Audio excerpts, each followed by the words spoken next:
Now we have the lacrimal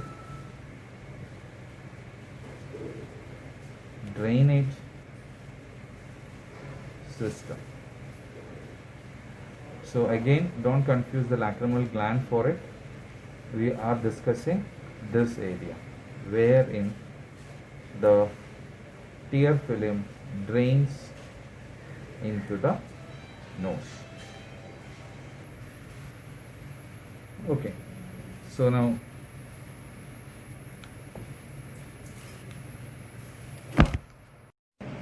the lacrimal drainage system has a lacrimal canaliculi.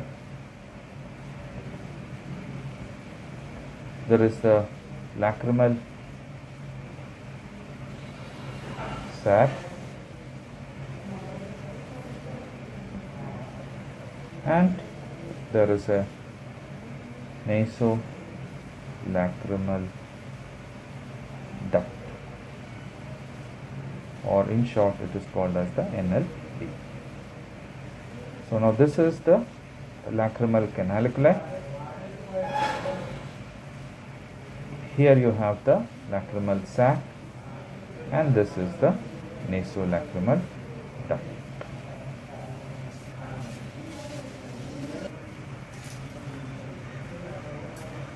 Coming back to the lacrimal canaliculi,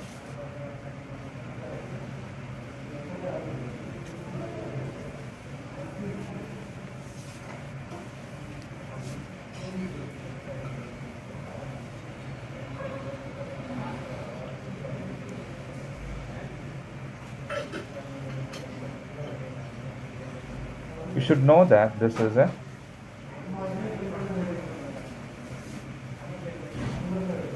it has a vertical portion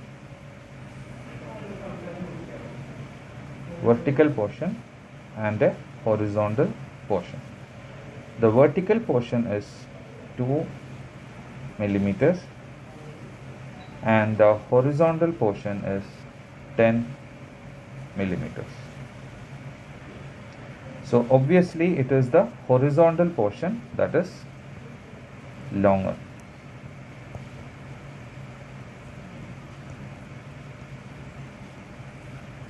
So we also have a canaliculi in the upper part. This is the vertical portion, this is the horizontal portion. Now this canaliculi meet at a common area.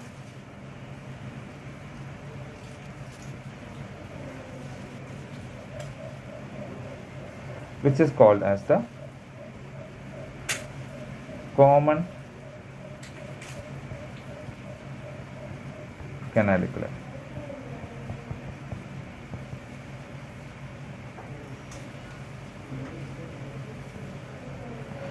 The location of common canaliculus is important anatomically because it is lying behind what we call as the medial palpebral ligament. This is very important from a surgical perspective. So you should know that it is behind the medial palpebral ligament. Okay, now coming to the common canaliculus, we should know that this is the lacrimal sac and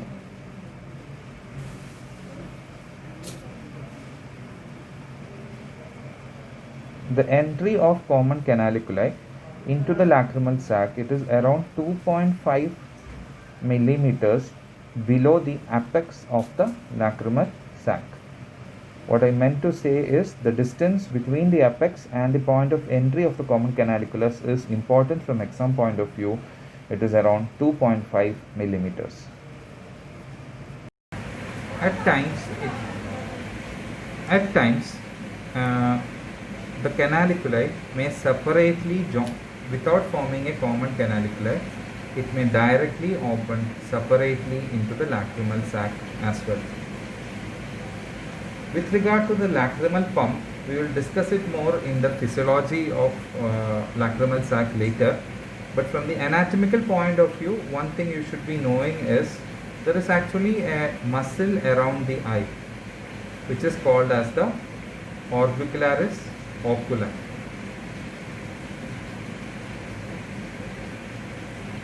It is called as orbicularis oculi. Now this orbicularis oculi is having an orbital part and a palpebral part. So with regard to the lacrimal pump, which helps in draining the lacrimal tears into the nose, it is actually the palpebral part of the orbicularis oculi which is attached here and helps in the lacrimal pump mechanism. Now before we conclude, we should know what is the actual size in dimensions of the lacrimal sac. So we'll just do that once again and wind this topic up. So you should know that the vertical part of the canaliculi is 2 millimeters, the horizontal part is 10 millimeters. This is called as the lacrimal canaliculi.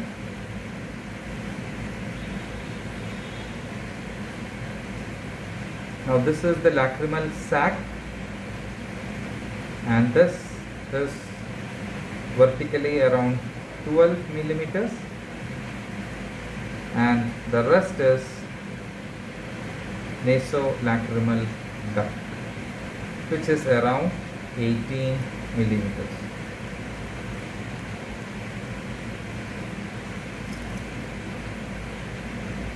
So this is 18, this is 12, which comes to around 30 millimeters.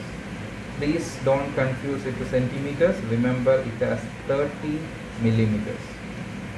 And the canaliculi is 2 plus 10. So the total length is 12 millimeters. That is divided into 2 and 10. So the question will come as the total length of the lacrimal canaliculi. Don't say it is 10.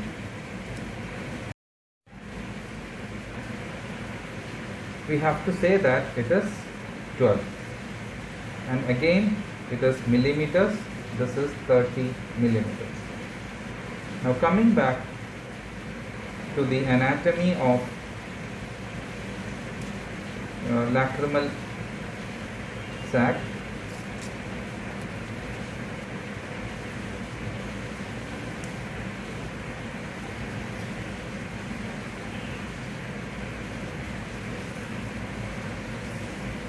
We should know more about the lacrimal sac. So you should know that this lacrimal sac is located in a bony structure. Okay, this is called as the lacrimal fossa. Now this is formed by the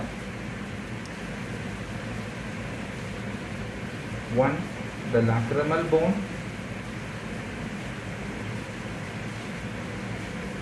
and 2, the maxillary bone.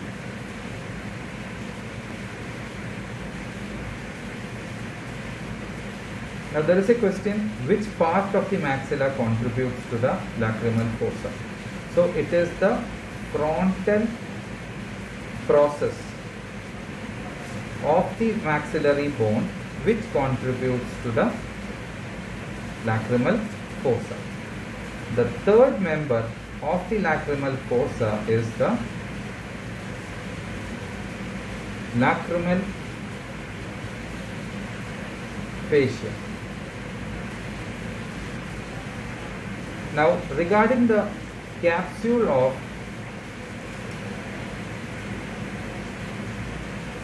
the lacrimal sac, it is told to be extending from the anterior, or it is extending between, that is the capsule of lacrimal sac is extending between the anterior and posterior lacrimal crest. Now the lacrimal sac is separated from the capsule by a venous plexus. So this is an intermediate between the lacrimal sac and the lacrimal capsule. The capsule is otherwise called as the lacrimal fascia.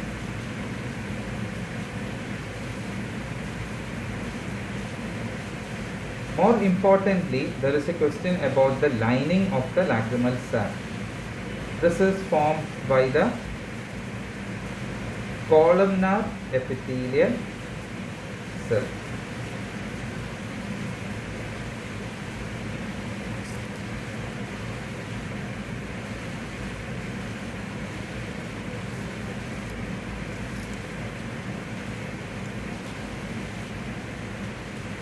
Now coming to the nasolacrimal duct,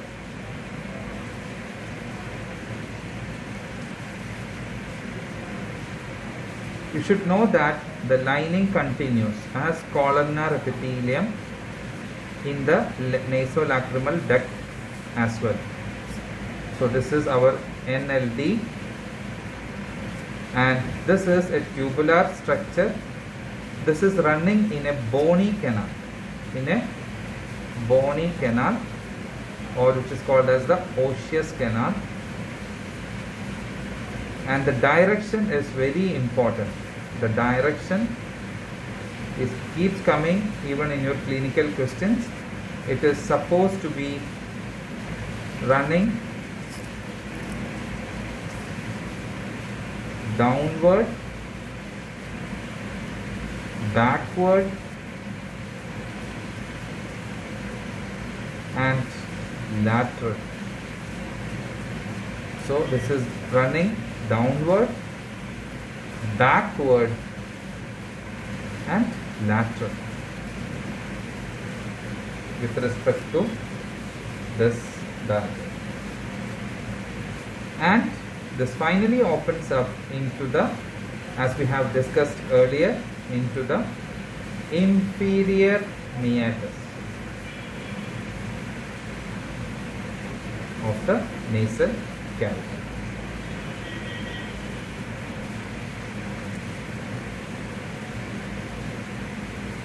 And with regard to the content of the NLD, this is told to be a membranous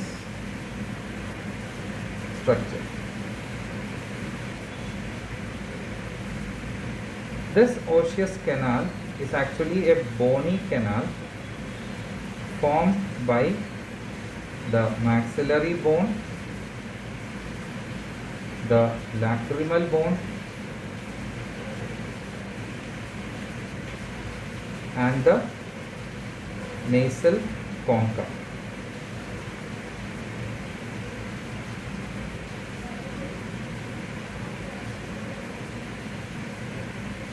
The relationships of lacrimal sac is very important.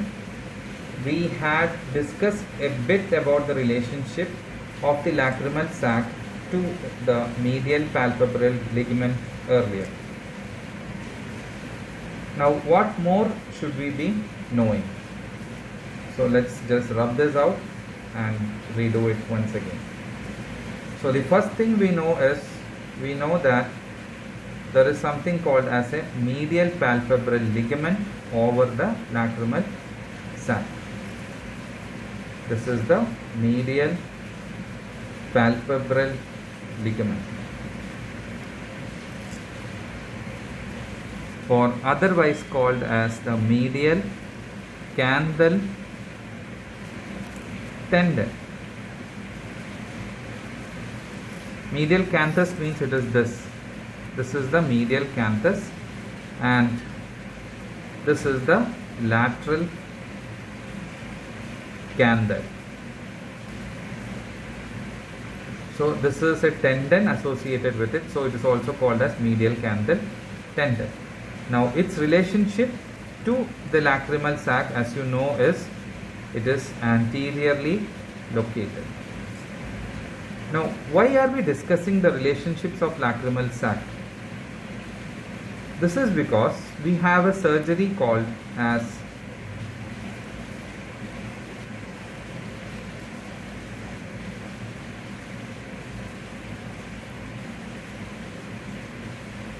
DCR, which is called as dacrocystorhinostomy, wherein we make a new communication between the lacrimal sac and the nose. It's a new communication being created, which you must have already been knowing in your MBBS times. So first we have to do is we have to separate this medial palpebral ligament from its point of attachment and expose the lacrimal sac. Another important structure related to lacrimal sac is angular vein.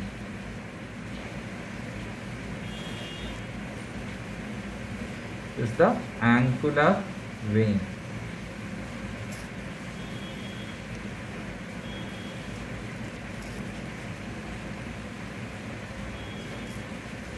Now it is around 8 millimeters from the medial canthal tendon. So in order to approach this lacrimal sac, we have to make an incision.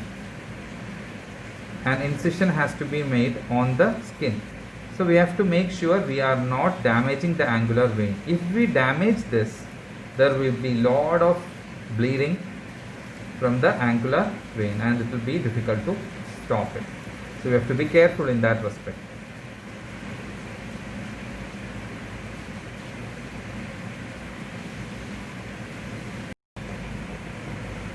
Also another thing is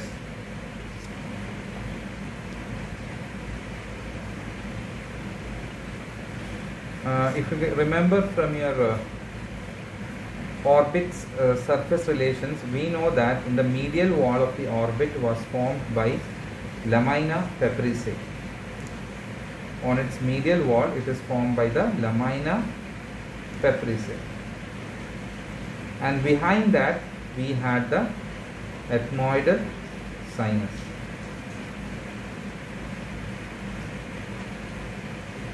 So while cutting this or when you are breaking this, if you happen to hit on the lamina pepricae, which is in fact as such very thin, this can give you an inadvertent entry into the ethmoid sinus, which is very dangerous.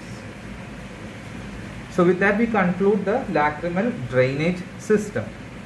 Now that calls for a few questions in this regard to this topic.